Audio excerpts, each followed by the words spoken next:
Hello, everyone. My name is Fatima, and for my presentation today, I'm going to be talking about Module 9 and specifically focusing on the foreign affairs articles in Module 9. And so I chose Module 9, and this focuses on Southeast Asia and the growing competition between China and the United States.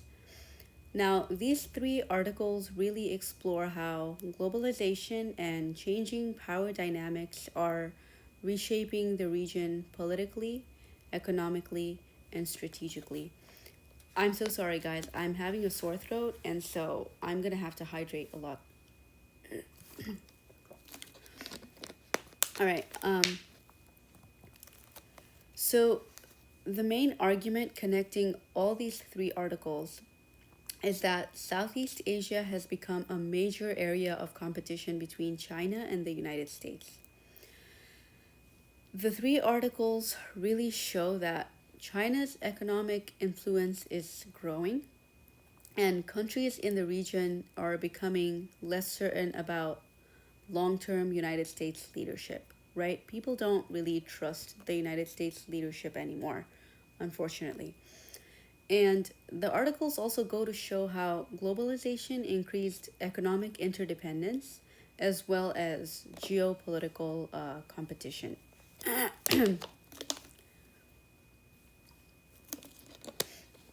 So, when you look at the first article, the main argument in the first article is that Southeast Asian countries officially say that they do not want to choose between China and the United States, right? But many of these countries are also becoming more connected to China. So, in a way, they kind of are choosing.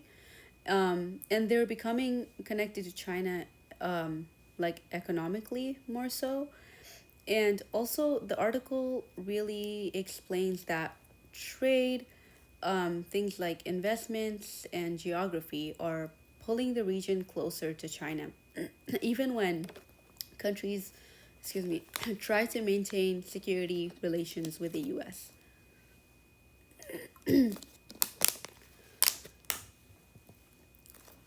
So, one important key theme in this article is that economic globalization creates political influence, right?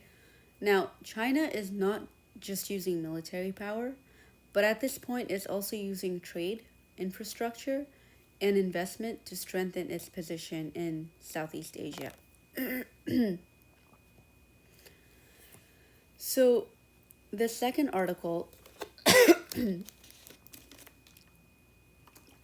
the second article argues that Southeast Asia is becoming divided into two regions. Now, the mainland countries are becoming more connected to China through things like railways, infrastructure, and trade, while the other countries remain more connected to wider global trade networks and the United States. It also emphasizes that geography still plays a very important role in globalization and regional politics. Um, Now, when you look at the second foreign affairs article, it was even more interesting because it really shows that globalization does not affect every country in the same way. Geography still matters, especially in terms of trade routes and infrastructure. This article also demonstrates how China uses infrastructure projects and economic investments as a form of soft power to expand its regional influence. And then the third article focuses more on the United States and how Asian allies reacted to the Trump administration, right? So many countries became very uncertain about American leadership because the United States foreign policy seemed quite unpredictable. And I guess this uncertainty created opportunities for China to increase its influence in the region. Like China's like, let's go, let's take advantage of the situation. Like, why not, right? Um, and then the third article really connects to like a larger theme because China benefits when countries lose confidence in the United States. Excuse me. So I guess it also raises this question about whether American century is weakening, especially in Asia, where like China's influence is growing, obviously, both economically as well as politically. Now, I found a lot of connections actually to Module 10. I feel like all these foreign affairs articles in Module 9 really do connect to Module 10 because they show China acting like a rising global superpower. And China is expanding its like influence through like things like trade, infrastructure, and investments, right?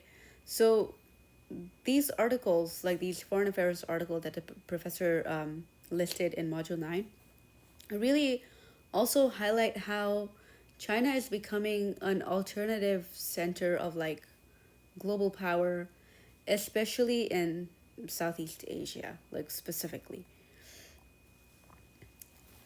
Um, and then it also, like, I also found a strong connection personally to Module 11. And the foreign affairs article really connect to Module 11 because they really bring up like these very I guess like juicy questions about whether the American century is declining, right? Because many Southeast Asian countries no longer see the United States as the only like dominant global power. Unfortunately, the United States is no longer like this woo like superpower that, you know, all the countries once upon a time super looked up to, right? Now we're seeing that these countries are actually balancing between the United States and China.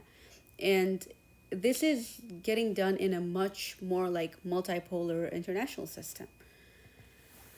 And so all these three articles really connect to the earlier modules, which discuss the historical development of globalization. And so after the Cold War, globalization increased international trade and investments.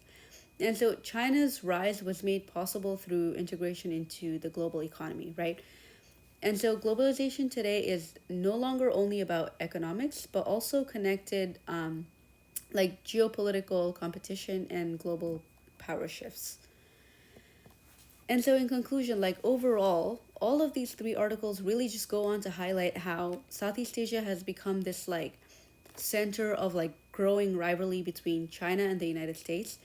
And globalization created economic opportunities in the region, but also intensified geopolitical competition. And so my personal key understanding from the articles was that China's influence will likely grow, but at the same time the future of American leadership in Asia remains very uncertain. Thank you for listening.